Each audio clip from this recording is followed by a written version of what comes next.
hablando de una enfermedad con una alta incidencia a nivel mundial, una alta prevalencia. Estamos hablando de la enfermedad celíaca, esas personas que definitivamente tienen que eliminar el gluten de su dieta. Sobre lo que es el gluten y cuál es el efecto que produce en estos pacientes que tienen intolerancia a esa proteína, vamos a hablar el día de hoy en nuestro programa. Contamos además con la grata presencia y además estamos muy honrados de contar con dos especialistas en la materia el día de hoy. Una de ellas es la doctora Georgette Daoud.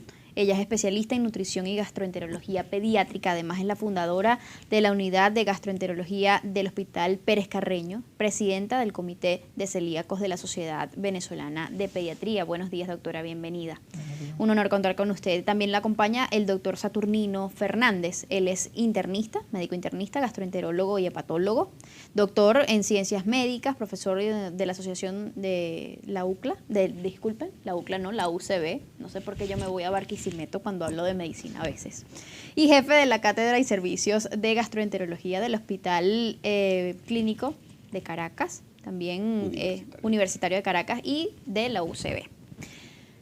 Muy buenos días, bienvenido. Buenos días. Gracias nuevamente. Buenos días, muchas gracias. Doctora, ¿qué es esto de la enfermedad celíaca? Fíjate, la enfermedad celíaca es una condición que se hereda. Se producen por la ingesta de gluten, que el gluten es una proteína que está en el trigo, cebada, centeno y un poco en la avena, pero los tres primeros son más. Entonces, la persona que tiene la condición que heredó, al comer esto, le desencadena en el intestino primero, también puede ser en la piel, una inflamación y se producen sustancias que se llaman anticuerpos. Okay. Esos anticuerpos anti-gliadina, anti el gluten, y esa inflamación nos arranca en el intestino, pero puede atacar, esos anticuerpos circulan y atacan piel, cerebro, órganos genitales, no hay articulaciones, hígado, no se escapa ninguna parte de nuestro cuerpo a esa enfermedad. Entonces, el concepto, si lo quiero resumir, es una enfermedad hereditaria, autoinmune, porque yo produzco anticuerpos contra mi propio cuerpo, desencadenada por la ingesta de gluten. ¿Y cómo se diagnostica? Se producen anticuerpos, que se lo diagnostico en la sangre, específicos, y tengo la condición que se llama HLA, DQ2, DQ8. Eso tiene que ver con la genética. Entonces, al quitar el gluten, la gente está sin síntomas. Entonces, la clínica va a variar en los niños, muchos síntomas digestivos, mucho aparato digestivo y crecimiento, o sea, diarrea, principalmente diarrea. Los adultos ya llevan muchos años con eso, hacen otros síntomas, que el doctor Saturnino lo va a hablar. Okay. O sea, diagnóstico que a veces la gente no piensa, pero es eso, ¿ok? Como lo vamos a discutir en el trayecto. Entonces, tenemos la misma repetición, es hereditaria, autoinmune, anticuerpos, se diagnostica por la sangre y con biopsias de intestino delgado. Okay. Y la parte genética, esos son. Y al quitar el gluten, la gente mejora. Eso es lo que uno tiene que saber de celíaca. Existe, es muy frecuente. En el pasado se pensaba que era muy raro, solamente los blancos europeos y cosas así. Pero ahorita que tenemos el recurso de la sangre, que antes se hacía solo por biopsia del intestino, era más difícil hacer un diagnóstico. Ahorita que tenemos recursos más fáciles, que es con un examen de sangre, cada vez la incidencia aumenta porque se diagnostica más. ¿Cuáles son los marcadores que se toman en cuenta, doctora, para la serología? Hay tres. Dos, que son los que uno pide de entrada, que se llaman anticuerpos antigliadina, que la gliadina está en el gluten, desaminada, y anticuerpos antitransglutaminasa. Las dos son IgA, inmunoglobulina A, IgG, esos dos. Es el examen que uno pide de entrada. Hay otro que se llama anticuerpo antiendomicial, pero a veces es difícil cualquier persona acordarse de toda esa terminología. Claro. El médico lo sabe. Generalmente a esos tres uno los llama serología celíaco o perfil celíaco. Solo estos tres. Te queda el cuarto, que es para genética. La genética la hace con HLA, DQ2, DQ8. Okay. Entonces, la enfermedad celíaca tiene para diagnosticarla, una mesa con 4 patas. Una pata es la clínica, que depende de la edad, en pediatría más Varía diarrea. la sintomatología. Exacto. Okay. La otra pata es la serología, las 3 pruebas que te dije, que es antigliadina desaminada, anticuerpos antigliadina desaminada, antitransglutaminasa y antiendomicial. La tercera pata es la genética, HLA, DQ2, DQ8. Y la cuarta pata es la biopsia de intestino delgado, que depende cómo lo ve el patólogo, las vellosidades se acortan, tienen infiltrado, entonces le dan categorías. Entonces tengo que tener las 4 patas para hacer el diagnóstico. Tomando en cuenta todo esto, ¿es complejo diagnosticar la celiaquía en una persona, en un paciente? Se dice que hay pacientes que pueden demorar entre 2 a 7 años en hacerle el diagnóstico. He tenido la oportunidad de manejar pacientes que han pasado toda su vida y a los 78 años es que se le ha hecho el diagnóstico. Wow. Entonces, ¿qué tenemos que tener para hacer el diagnóstico? El nivel de sospecha. Sospechar que el paciente tiene una enfermedad celíaca o que tiene un problema diferente al que se le ha diagnosticado. Y están la mayoría de los especialistas en nuestro país capacitados o formados para tener, digamos, los conocimientos básicos y sospechar a tiempo. La respuesta es sí. Sí están capacitados nuestros especialistas. Desafortunadamente tenemos muchos que se han ido, pero la gente que piensa en enfermedad celíaca y muchas veces cuando piensan lo refieren adecuadamente. Bueno. Pero contestando su pregunta, si nosotros sospechamos esto, hay muchos pacientes que pueden llegar con síntomas digestivos inespecíficos. Todo me cae mal, me distiendo, me encontraron el hierro bajo durante mucho tiempo y me han puesto hierro, pero no he mejorado. O tengo problemas de la tiroides o tengo problemas del hígado. Así comencé yo a ver los pacientes celíacos por problemas del hígado, donde encontramos que muchos de estos pacientes tenían las aminotransferasas elevadas, que son las transaminasas que se ven en el hígado, y de allí, en vista de que no tenían otra enfermedad, se comenzó a buscar y se encuentra que tienen enfermedad celíaca. Entonces, ese pilar diagnóstico y todo ese protocolo se comienza a hacer, pedir la sospecha clínica, hacer la serología, hacer los autoanticuerpos y hacerle la biopsia del intestino delgado. ¿Y puede, doctor, entonces la enfermedad celíaca ser, digamos, la patología de base para el daño hepático en algún momento? Sí, se ha asociado la enfermedad celíaca con cirrosis biliar primaria o colangitis biliar primaria, como se llama ahora.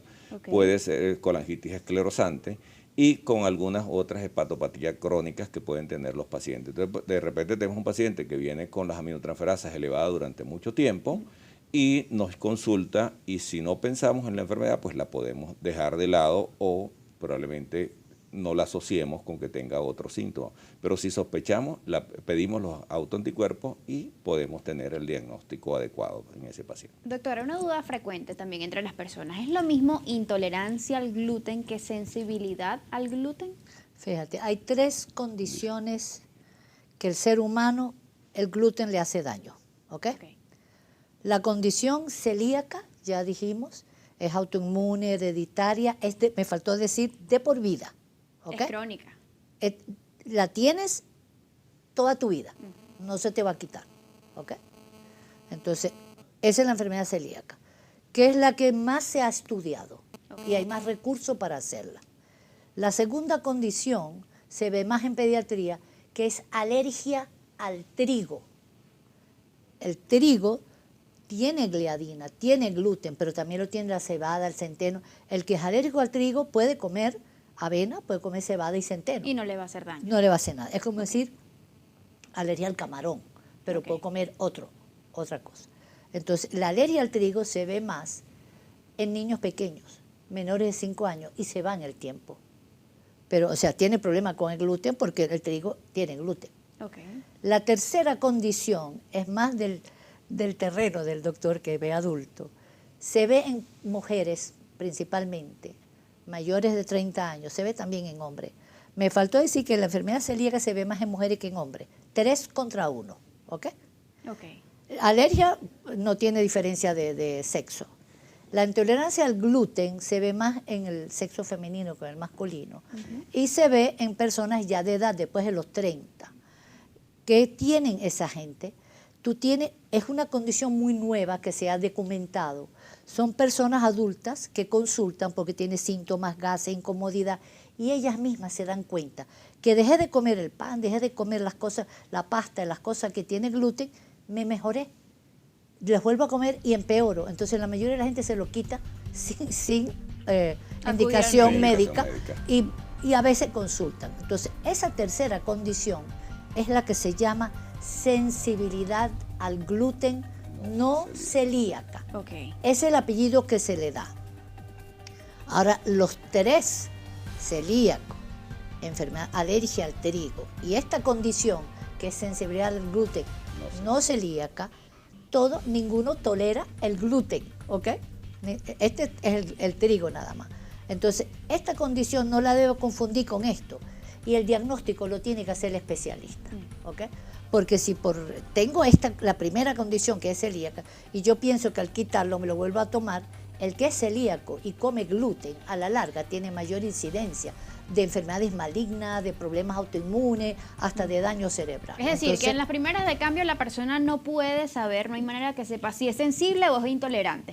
Y por eso hay que acudir al médico de inmediato. Debería alguien hacerle el diagnóstico. Así es. Ahora, la tercera condición, que es la que se ve como intolerancia, sensibilidad al gluten no celíaca, no hay examen que lo diagnostique. Lo hace por descarte. Descarta esto y descarta esto. Y te quedas por clínica con esto, le quitas el gluten, mejora y se baja la dosis y puede que en el tiempo lo tolere, ¿ok? Y le quitan unos alimentos que producen gases. Pero definitivamente es un proceso que puede llevar mucho tiempo, el diagnóstico, como ya lo decíamos, y lo importante es comenzar de inmediato, apenas se tengan las primeras sospechas de que usted pudiera o no ser intolerante al gluten, pudiera ser un enfermo celíaco, un paciente celíaco. Tenemos que hacer una pausa, al regreso vamos a hablar de todo lo que viene. ¿Cómo saber entonces si somos o no personas propensas a desarrollar enfermedad celíaca? ¿Cómo se entra el factor hereditario allí en todo lo que es la transmisión de la celiaquía, en lo genético? De todo eso vamos a hablar al regreso, ya venimos.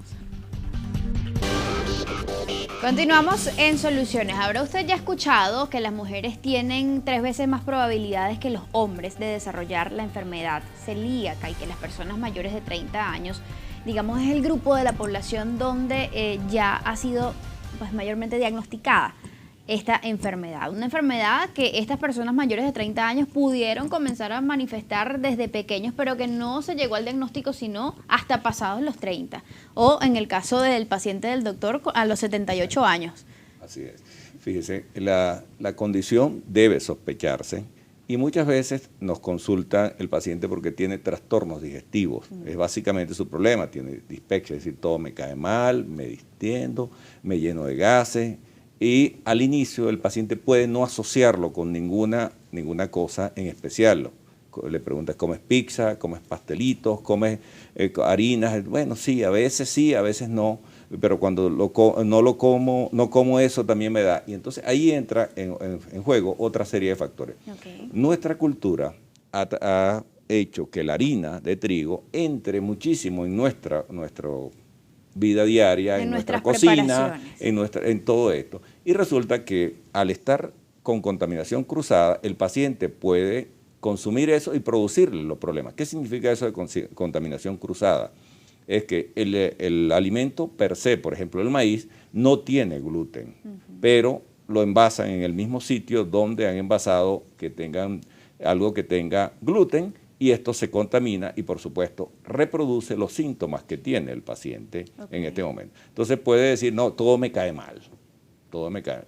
O viene el paciente porque te encontraron que tenías un problema tiroideo o una diabetes tipo 1 y el médico encuentra que tiene otro tipo de alteraciones, y como esas patologías se asocian con enfermedad celíaca, y hay muchas otras, por ejemplo, la osteoporosis precoz, en mujeres que tienen 25 o 30 años y ya presentan cambios osteoporóticos, deben ser examinadas para descartar una enfermedad ¿Qué celíaca. relación guarda la enfermedad celíaca con la osteoporosis? Resulta que al no poderse absorber, por ejemplo, el calcio o producirse, el calcio se absorbe en la segunda porción del duodeno y al estar alteradas las vellosidades no se puede producir esa alteración, esa absorción del calcio. Y por lo tanto, y aparte de eso, también altera la absorción de la vitamina D y todo ese círculo lleva a que se produzca alteración en la mineralización ósea. Okay. Y también tenemos otro tipo de alteraciones que se han descrito, por ejemplo, muchos pacientes que tienen problemas de fertilidad. Se ha encontrado que tienen este tipo de enfermedad celíaca. Pacientes que tienen problemas de convulsiones, calcificaciones intracerebrales, por ejemplo, también se han asociado con patología celíaca. ¿Trastornos psiquiátricos inclusive pudieran ser derivados de la enfermedad celíaca? Se han descrito como por trastornos ejemplo, psiquiátricos. doctor. Hay algunos que se han descrito, por ejemplo, trastornos de la personalidad, trastornos del humor, que pueden estar asociados con eso. ¿Personas con déficit de atención? En ese tema de déficit de atención y lo que es el paciente con el espectro autista, también se ha incriminado o se ha tratado de relacionar con lo que es la enfermedad celíaca. De hecho, hay un grupo de pacientes con este tipo de patología que responden a la dieta libre de gluten, pero no son todos. Entonces, por lo tanto, tenemos grupos de pacientes en el espectro autista, por eso se llama así. Los Asperger, hay algunos que sí responden a la dieta. Que reaccionan positivamente a la dieta libre de gluten. Libre de gluten. Sí, y hay otros que no tienen esa respuesta. Sin embargo, allí corresponde al grupo de médicos y a los padres que están trabajando con eso, que le hagan el seguimiento y son nuestros mejores detectives para eso. Eso es importante, doctora. Fíjate, la parte del gluten y cerebro es un motivo de estudio muy interesante. Al gluten lo llaman neurotoxina. Los anticuerpos que nombré que se producen en el intestino, la antigliadina, ella normalmente no pasa al cerebro, pero cuando la persona tiene inflamaciones, hasta por fiebre, por gripe, por cosas, la barrera, porque el cerebro tiene como una barrera, una membrana que lo protege para que las cosas no pasen. Okay. Entonces, en esas condiciones pasan, eso ha sido documentado, los anticuerpos antigliadina. Nosotros tenemos una célula en el cerebro que se llama célula de Purkinje, que tiene su secuencia similar a la gliadina. Entonces, se ha documentado en personas que tienen ataxia, que caminan y tienen como un tembleque, que no caminan bien, y problemas centrales, le han hecho autopsia y después de morir y cosas así, y han visto que los anticuerpos antigliadina atacan esas células. Entonces, el cerebro sufre. Por eso la llaman, es una neurotoxina. Los autistas, esto es una condición que tiene 20 años para acá. La enfermedad celíaca toda la vida se ha descrito, desde muchísimos años. La parte del autismo se copiaron o extrapolaron, para decir otra palabra. Como el niño celíaco, si tú le quitas el gluten, su condición psíquica, ese es un niño triste, inactivo, lento, irritable. Es un niño, lo llaman como miserable, pues esa es la palabra en inglés. O sea, un niño que no es normal en esa conducta. Entonces, al quitar el gluten, el niño cambia. Entonces, por eso que ahora tenemos autistas de los últimos 20 años para acá, antes no había. O cuando menos lo diagnostican. Extrapolaron eso, le quitaron el gluten y empezaron a ver en un grupo mejoría. Ahora, el día que tengamos una prueba, que la tienen en Alemania, que se llama anticuerpo antitransglutaminasa IG6. Pero es un poquito más profundo. La antiglutaminasa tenemos 9 en nuestro cuerpo. La número 2 está en el intestino, la 3 en la piel y la 6 en el cerebro.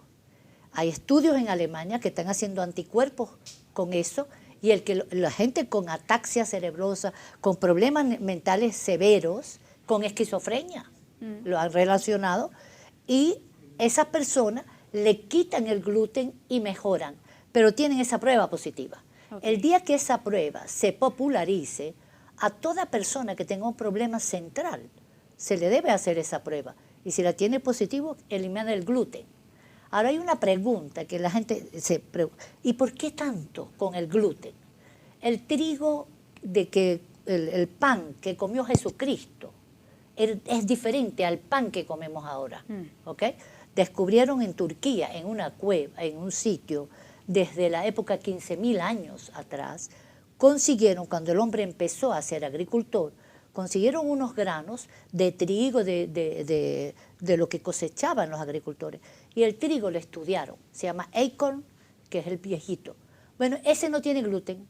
Y el nuestro, 40-60% tiene gluten. ¿Por qué? Y el pan que comió Jesucristo era duro, no como el nuestro que es más sabrosito. Porque el gluten es el que le da esa textura, esa fluidez, ¿sabes? Okay. La flexibilidad. La viscosidad y la flexibilidad. Ok. Entonces, ¿qué pasó? A partir de la Segunda Guerra Mundial con la hambruna, empezaron a promover el cosechar y sembrar trigo y empezaron a sembrarlo en el mundo entero con toneladas que se ha llevado al cielo porque es un alimento popular, religioso, para los cristianos, para todo el mundo, es un alimento popular y fácil. Bueno, para hacerlo le metieron nitrógeno, le metieron urea, le metieron productos. Lo modificaron. Para que lo modificaron genéticamente. Entonces, el trigo que comemos ahorita es diferente al viejo que comía en la época pasada, de hace 60 años para acá. Entonces, eso ha hecho que haya más problemas, porque el ser humano, nosotros no tenemos enzima. El estómago más bien produce sustancias, llámelas como enzima, no puede desbaratar el gluten para que lo pique y se absorba. Entonces quedan unos enteros, que se llama péptidos. Esos péptidos entran al intestino y nosotros hacemos anticuerpos contra ella. Okay. Ese es el porque mecanismo. No se han degradado. No se han degradado. Normalmente los péptidos se cortan y se forman aminoácidos, que son los que se absorben. Okay. Entonces, cuando esto pasa, el organismo reacciona y produce los la respuesta anticuerpos, autoinmune. En este caso, las antitransglutaminas. Tenemos que hacer una pausa, pero si la enfermedad celíaca es una enfermedad autoinmune, ¿pudiera esto hacernos mucho más susceptibles a desarrollar otro tipo de enfermedades autoinmunes? Eso lo aclaramos al regreso. Ya venimos.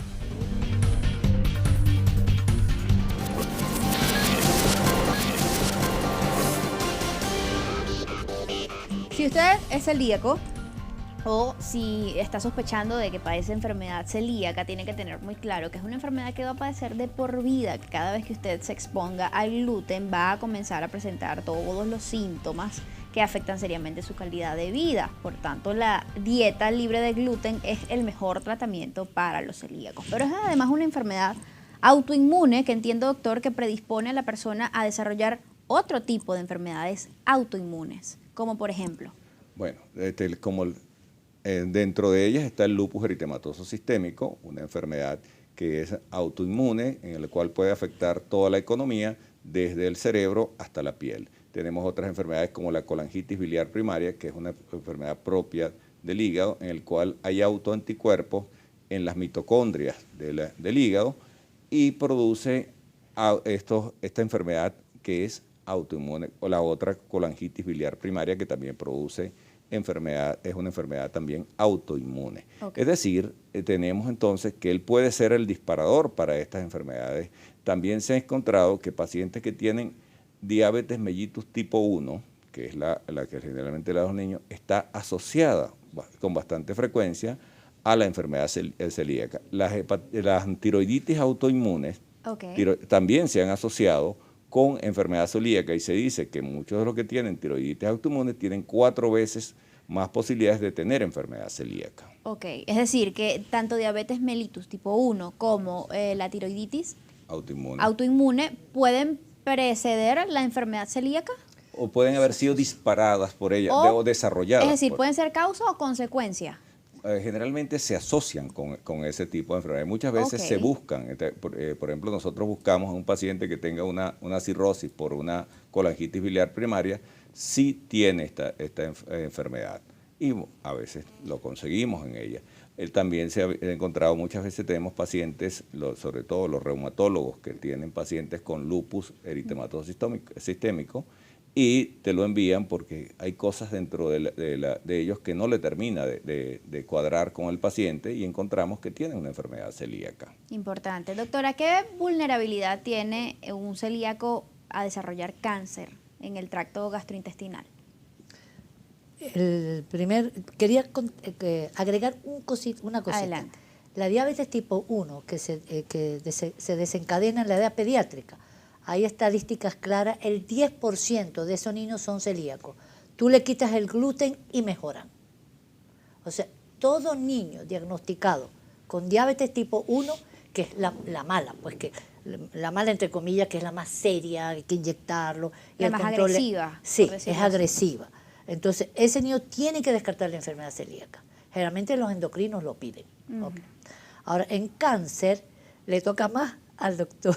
Doctor. Bueno, generalmente allí tenemos el linfoma gastrointestinal. Cuando tenemos un paciente con un linfoma gastrointestinal, que es consideramos que es un linfoma extranodal, este tipo de patología generalmente la asociamos con un paciente que tenga enfermedad celíaca y deben ser investigados. Los linfomas del tracto digestivo, a pesar de ser el tracto digestivo, específicamente el intestino delgado, donde hay mucha actividad de inmunidad, no es tan frecuente este tipo de alteraciones. Cuando la encontramos, se asocia con que tenga un linfoma del tracto digestivo. Pero no quedamos allí también. Se asocia con cáncer de esófago, en el cual se ve que si el paciente tiene lesiones, puede ser, aparte de los otros factores que puede tener el cáncer de esófago, como puede ser el uso del cigarrillo, el tabaco, comer comidas muy calientes o muy frías, con esas variaciones de temperatura, se ha asociado con ese tipo de lesiones neoplásicas. Doctora, ¿cómo afecta la celiaquía a los niños? Es decir, ¿qué efectos produce, sobre todo en lo que tiene que ver con el desarrollo, con el crecimiento del niño? Fíjate, al producir diarrea, el síntoma cardinal o principal en la edad pediátrica es diarrea y desnutrición. Okay. Son niños y no crecen bien. Entonces, eso hay que investigarlo. Ahora, yo quiero hacer una salvedad de allí. A mí cuando me llega un paciente con esos síntomas, diarrea, desnutrición, lo primero que le descarto en un país tropical son parásitos. Okay. Y hay un parásito que se llama Giardia que puede semejar o confundir con enfermedad celíaca. Y a veces es muy difícil de pescarlo en las heces, okay, porque vive muy arriba y cuando hacen la muestra llevan un poquito de eso, toman una gota y no la pescan. Hay otras técnicas más específicas, pero al no diagnosticarlo, yo no lo voy a lanzar el primer diagnóstico de enfermedad celíaca. Primero a ese paciente lo trato como parasitosis. Y si no hay mejoría, entonces uno le pide otras cosas. Okay. Entonces lo va a afectar porque tiene una mala absorción. Entonces el crecimiento, y estás en un ser que nace con 3 kilos y a los 6, 7 años tiene 10 veces más su peso. Entonces los síntomas más o menos arrancan a partir del año y medio. Okay. Tiene que estar comiendo gluten para que tenga síntomas. Uno nunca debe darle gluten los primeros 6 meses de vida. El agua de cebada y eso está prohibido. Es decir, que por lo general estos síntomas se presentan después de los 6 meses cuando se inicia la mucho después, casi porque es una cosa que se produce anticuerpos. Jamás tiene un celíaco menos de 6 meses y el que le pide la prueba está loco. Y de 6 meses a 1 año uno no plantea esa condición porque está empezando a comer pastica y pancitos. Generalmente los síntomas arrancan como al año y medio. Okay. Ese es el momento que el médico debe pensar. ¿La lactancia materna, doctora, protege al niño de la enfermedad celíaca? No. Se pensó en un principio y hicieron trabajo en Suecia, lo hicieron prospectivo. Okay. La lactancia materna es una maravilla que hay que propagandearla y promoverla.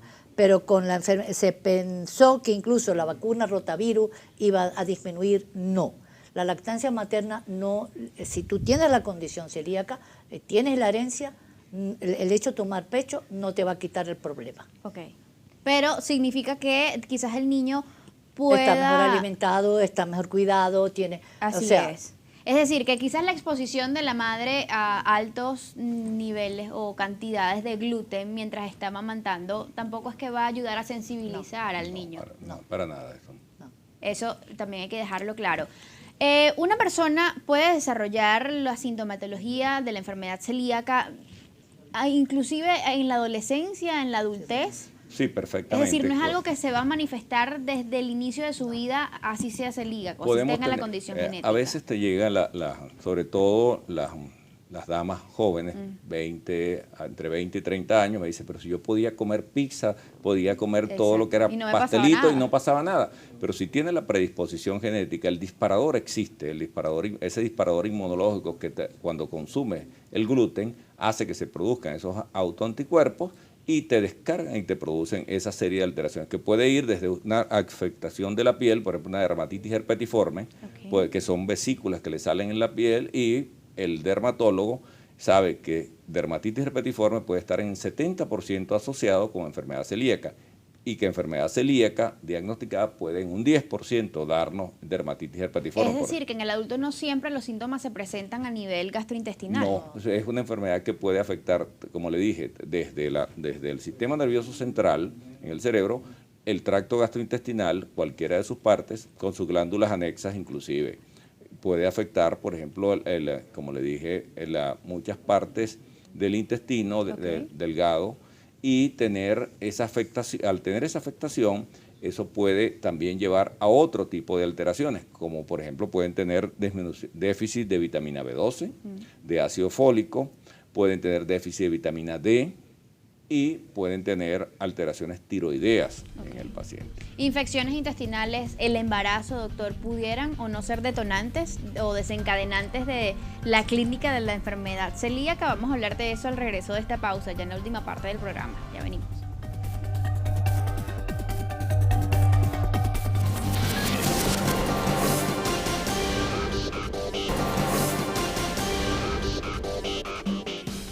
Continuamos en Soluciones, doctor. ¿Qué situaciones pueden ser factores de riesgo para el desarrollo de enfermedad celíaca o detonantes? ¿Infecciones intestinales, por ejemplo? Bueno, mira, tú puedes tener infecciones intestinales en este país tropical y no tener nada que ver, pero uno de los detonantes más importantes es que tenga la predisposición genética. Definitivamente, en un país como el nuestro, donde nosotros somos una mezcla de razas y hemos sido mezclados múltiples, puede ser que varias generaciones no tengan enfermedad celíaca. Y de repente alguien recuerda que había un tío que iba mucho al baño, que sufría mucho de trastornos gastrointestinales, y bueno, probablemente ese tío o ese abuelo o algún de ellos tenía enfermedad celíaca. Es decir, no es necesario que mi papá o mi mamá tenga enfermedad celíaca para que yo la desarrolle. Si la tienen, eres una candidata por tener estos familiares de primer grado, hacer descartarte la enfermedad celíaca. Pero significa que de repente, si el hermano de mi papá o el hermano de un hermano de mi abuelo fue celíaco, yo puedo ser celíaca. Puede ser celíaca, porque los haplotipos HLA, el DQ2 y el DQ8, están presentes en tu genética, y tienes esa predisposición genética que va a hacer que se dispare esto. Puede ser que solamente tuviste durante toda tu vida algún tipo, anemia ferropénica, la asociaron porque tus menstruaciones eran tenías unas menstruaciones abundantes, o sufres de osteoporosis y nunca te investigaron y tuviste osteoporosis muy temprana, o tienes algunas otras afectaciones de piel, y entonces allí es donde debemos afincar en este tipo de pacientes para descartar la enfermedad celíaca. Una respuesta breve. De repente, exposición a intervenciones quirúrgicas a nivel del abdomen, ¿el embarazo pudieran ser también detonantes? No tienen por qué, el embarazo no tiene por qué ser un factor precipitante para esto, y las intervenciones cardíacas ni quirúrgicas de ningún tipo. La sintomatología es muy diversa y la sintomatología de la enfermedad varía muchísimo, además de acuerdo a las edades, a las etapas de la vida en la que se encuentra la persona, además del sexo del paciente, varía muchísimo. Pero ¿cuáles suelen ser, doctor, esos síntomas de alarma? Los síntomas que quizás quien nos está viendo en este momento debe considerar y debe quizás autorrevisar si existen o no para acudir al médico de manera inmediata. Por ejemplo, individuos que tengan convulsiones y no sepan que hay que descartar eso. Personas que tengan lesiones en piel, por ejemplo, como dermatitis herpetiforme, deben acudir al dermatólogo para que se haga eso. Personas que buscan salir embarazadas y no salen embarazadas podrían tener este tipo de problemas. Ok. Personas que tengan las transaminasas altas y no se le encuentre ninguna etiología, hay que buscarlos. Y lo más frecuente que vemos nosotros, que tengan distensión abdominal, todo le cae mal, le diagnosticaron un síndrome de intestino irritable y el individuo está recibiendo durante mucho tiempo, dice, bueno, yo tengo intestino irritable, tengo brotes, mejor, o mire, a mí me encontraron la vitamina D baja a pesar de que vivo en un país tropical y donde yo subo al Ávila, me expongo al sol, voy a la playa, pero tengo deficiencia de vitamina D o tengo anemia y no encuentran cuál es la causa que tenga esta anemia diferente a la anemia por deficiencia de hierro. Esos individuos deben ser estudiados. O otro, mire, le encontraron un linfoma intestinal, que es un tumor intestinal, a un familiar de primer grado. Eso se asocia generalmente con enfermedad celíaca o debemos descartarlo tanto en el paciente como en los familiares. Doctora, ¿cuál es la situación del enfermo celíaco hoy en Venezuela? Porque probablemente en estos momentos, hablando del gluten, todos nos podemos recordar que gracias a Dios, enhorabuena, últimamente en los supermercados, en las tiendas de expendio de alimentos, estamos viendo cada vez más alimentos que claramente dicen libre de gluten.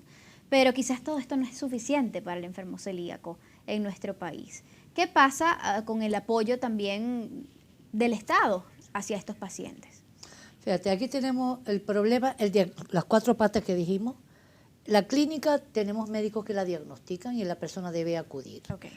El laboratorio, tenemos estrechez y escasez. A nivel público, pocos hospitales, para no decir ninguno, tiene los parámetros para diagnosticarlo y tiene que ir a un sitio privado que son costosos. La parte genética lo hacen en la UCB, en el Departamento de Inmunología, en el IBIC y en un laboratorio privado en Caracas. O sea, no hay tantos recursos para el diagnóstico. Y la endoscopia tiene que tener el especialista que te lo haga.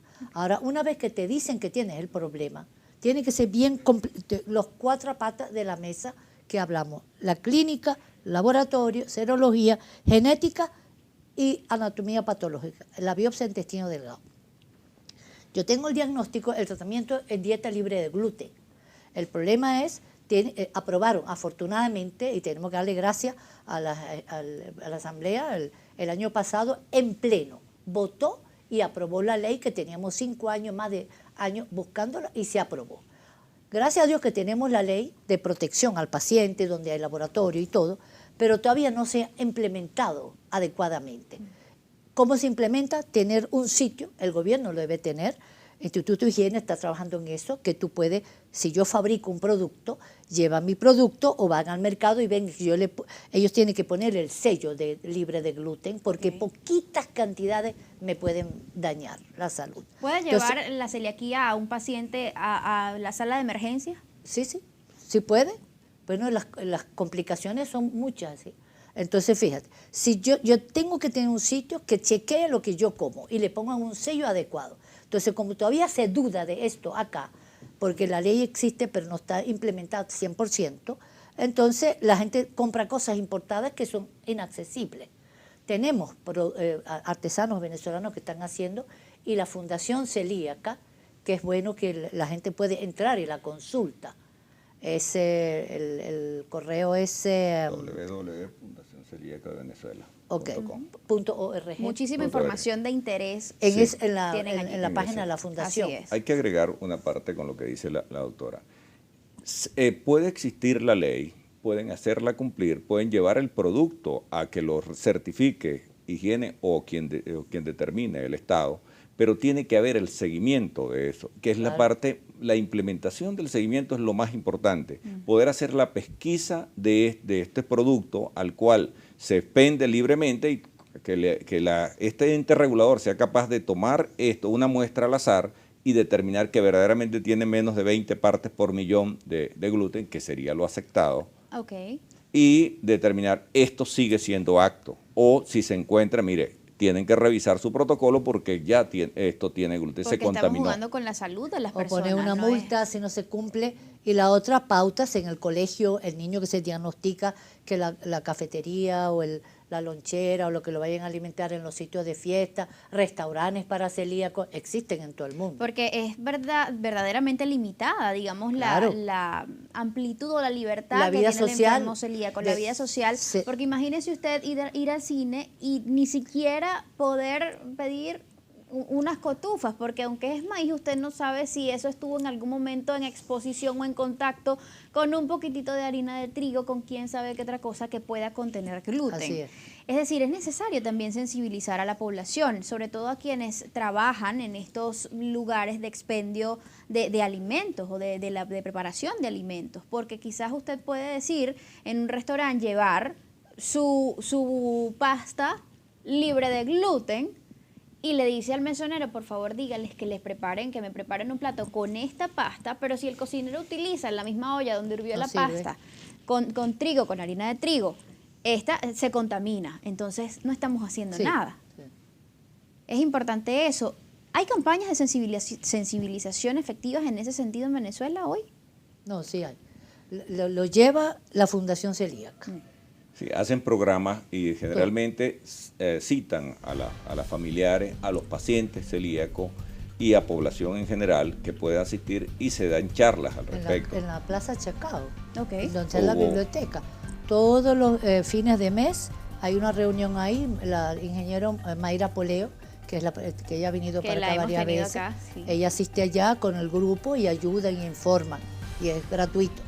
También entras ¿Qué en la días del mes, página. doctora? Allí está en la página la información. Sí, Ok. es una vez al mes que Perfecto. se reúnen y intercambian pacientes y gente que quiere enterarse. También entra a la página, es www. Fundación Celíaca de Venezuela. Celíaca, .org o .org.com. .org.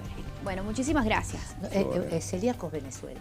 Celíacos Venezuela. Celíacos Venezuela, lo que pasa es tanta cosa en la cabeza. Ubíquenlo por Google y de inmediato van a conseguir Lo van a hacer. la página, se los garantizo. Gracias por habernos acompañado durante el día de hoy. Allí la tienen, www.celiacosvenezuela.org.be. El correo es info@celiacosvenezuela.org.be. Qué bueno que de repente estas personas también pudieran prestar apoyo y llevar Claro, este tipo de siempre lo charlas hacen. a las instituciones educativas, a las Siempre lo hacen. instituciones universitarias. Nosotros hemos ido a muchos Imagínense sitios. la vida de un niño que no pueda comprar absolutamente nada en una cantina, en el colegio, que no se pueda comer un pequeño nada porque no sabe hasta qué punto eso está contaminado. Sí, ¿no? tiene que ir con su lonchera. Es así. Muchísimas gracias. Nuevamente, Gracias. amigos, también a ustedes por haber estado allí. Yo me despido por hoy. Recuerden que el ejemplo comienza por casa. Siempre es mejor ser parte de la solución que del problema. Vamos a trabajar juntos en esta campaña de sensibilización de todos los venezolanos hacia esta enfermedad, la celiaquía. No sabemos si la padecemos, si no la padecemos. Lo importante es estar bien alerta ante los síntomas y acudir cuanto antes a los especialistas